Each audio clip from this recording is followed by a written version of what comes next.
नमस्कार, मी गणेश तुकाराम शिंदे आपणा सर्वांचं स्वागत करतो। मासाजोगचे सरपंच स्वर्गीय संतोष देशमुख यांच्या निर्गुण हत्या प्रकरणाचा ठपका CID आणि SITनं वाल्मिक कराडवर ठेवला आहे आणि त्यामुळेच त्याला खंडणीच्या गुन्ह्यात मॅजिस्ट्रेट कस्टडी मिळाल्यानंतर कोर्टानं त्याला परत पोलीस कोठडी दिली आहे। या पोलीस कोठडीत त्याचा तपास करताना CIDला तो अमेरिकेतील सिम कार्ड वापरत असल्याचं माहिती मिळाली असून तो अमेरिकन मोबाईल सिम कार्ड वापरतच होता। यावर आता शिक्कामोर्तब झालं आहे। त्याला अमेरिकेचं सिम कार्ड कशासाठी लागत होतं, तो त्यावरून कोणाशी बोलत होता, कोणाकडे खंडणी मागत होता की काय, याचा शोध आता CID आणि SIT घेत आहे। वाल्मिक कराड यानं एवढी संपत्ती जमवली आहे की त्याची मोजदाद बीडमधल्या नागरिकांना तर करता येईल की नाही सांगता येत नाही। वाल्मिक कराडची जवळपास 50 कोटीपेक्षा जास्त किंवा जवळपास एवढी स्थावर मालमत्ता पुणे शहरात आहे। पुण्यातील अमनोरा पार्क सिटीमध्ये त्याची दुसरी पत्नी ज्योती जाधव हिच्या नावे 2 फ्लॅट आहे आणि त्या दोन्ही फ्लॅटची मिळून अंदाजे 10 करोड रुपयाच्या आसपास किंमत होत आहे।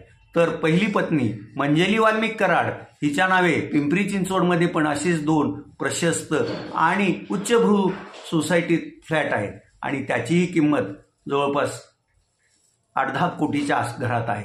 एका फ्लॅटचं 4 वर्ष मंजली वाल्मिक कराड यांनी कर न भरल्यामुळं पिंपरी चिंचवड महानगरपालिकेने परवा तिच्या त्या फ्लॅटला नोटीस डकवली होती आणि हा फ्लॅट पिंपरी चिंचवड महानगरपालिकेनं जप्त करू नये यासाठी मग मंजली कराड आणि तिच्या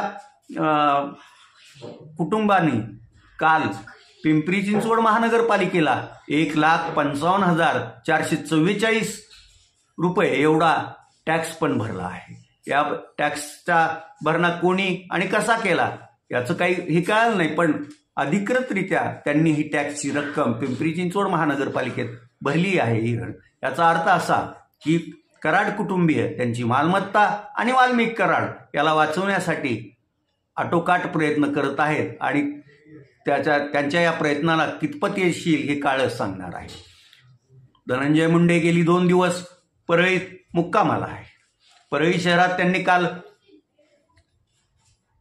हे पण जनता दरबार पण घेतला।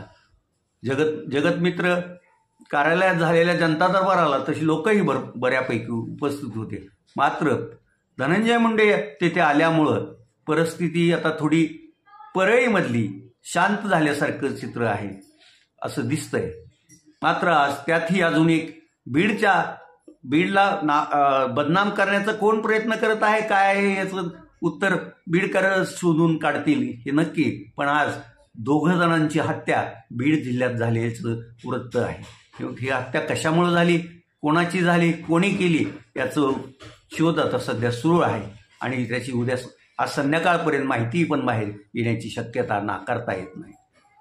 वाल्मिक कराड ही प्रवृत्ती व्यक्ती म्हणून अनेकांना वाल्मिक कराड आपला अण्णा वाटतो, मात्र त्याच्या हातून जे काही घडलेलं आहे त्या प्रवृत्तीच्या विरोधात अनेक जण आता आवाज उठवत आहेत आणि ही त्याच्यातील प्रवृत्ती ठेचून काढण्यासाठी ती आता पुढे सरसावत आहे।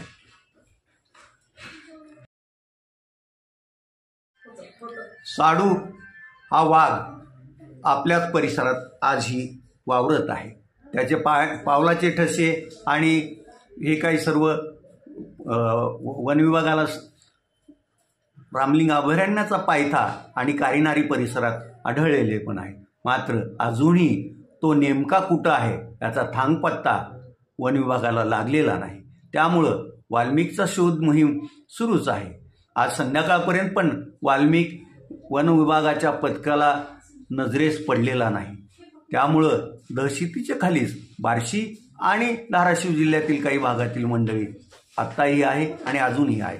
जोपर्यंत साडू हाती लागत नाही तोपर्यंत ती दहशत कायमच राहील असं दिसतंय. आज तुर्तास एवढंच. धन्यवाद.